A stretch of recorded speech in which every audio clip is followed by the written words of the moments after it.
Les indicateurs de temps.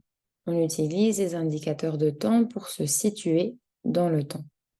Regardons premièrement la date et les saisons. Les jours de la semaine, lundi, mardi, mercredi, jeudi, vendredi, samedi et dimanche. Si mercredi, c'est aujourd'hui, alors mardi est hier, lundi avant-hier, jeudi sera demain et vendredi après-demain. Les saisons de l'année. Le 20 ou le 21 mars, c'est le printemps. Le 20 ou le 21 juin, c'est l'été. Le 22 ou le 23 septembre, c'est l'automne. Et le 21 ou le 22 décembre, c'est l'hiver. Les mois de l'année.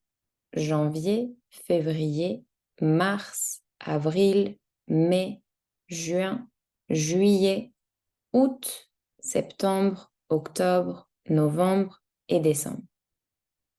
On dit en 2024 sans article, en hiver, en été, en automne, mais attention, au printemps. Au mois de juin, en juin.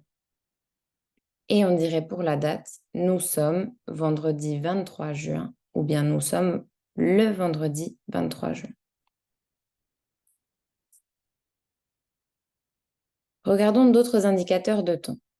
À partir de indique un point de départ. Par exemple, à partir de demain, je ne mange plus de chocolat. Jusqu'à pour le point d'arrivée.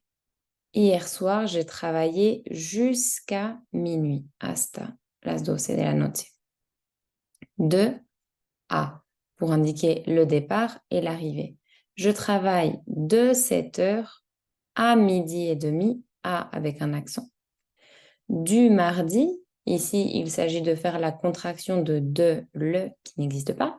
Donc, du mardi au samedi, contraction de à le qui n'existe pas en français. Il y a, assez, indique le moment du passé. Ils sont sortis il y a 2 heures, hace 2 horas. Dans, pour indiquer un moment précis dans le futur, je pars dans 3 semaines, dentro de 3 semanas.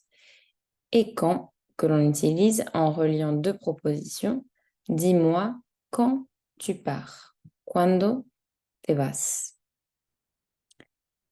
Pendant, pour la durée d'une action, durante, pendant les vacances, je suis allée à la plage. On peut aussi utiliser bien sûr un chiffre. J'ai travaillé 8 heures. Au lieu de dire j'ai travaillé pendant 8 heures, on pourrait le supprimer. Trabajé 8 horas. Pour s'utilise dans le cas précis d'une durée prévue. Par exemple, vous partez pour 2 semaines. 2 semaines, c'est une durée précise et prévue. En que l'on utilise quand on veut exprimer la durée dont on va avoir besoin pour faire une action. Par exemple, il a écrit ce livre en 3 mois. Il a mis 3 mois pour écrire ce livre.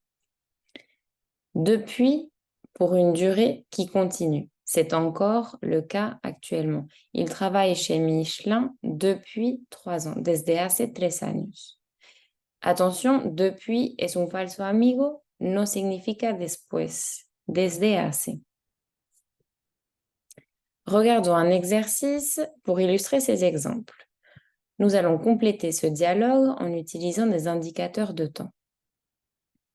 Par exemple, pendant combien de temps est-ce que vous partez en France?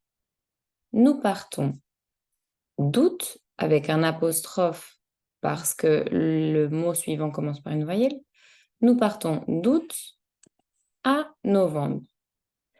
Jusqu'à Noël maximum. Hasta jusqu'à Noël maximum. Alors, vous allez partir pour 4 mois minimum, une durée précise.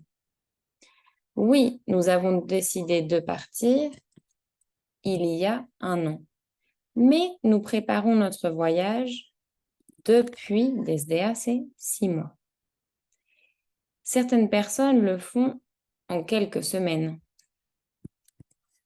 C'est vrai, mais je n'avais pas le temps quand je travaillais. Je pourrais vous rendre visite à partir de septembre ou alors en octobre.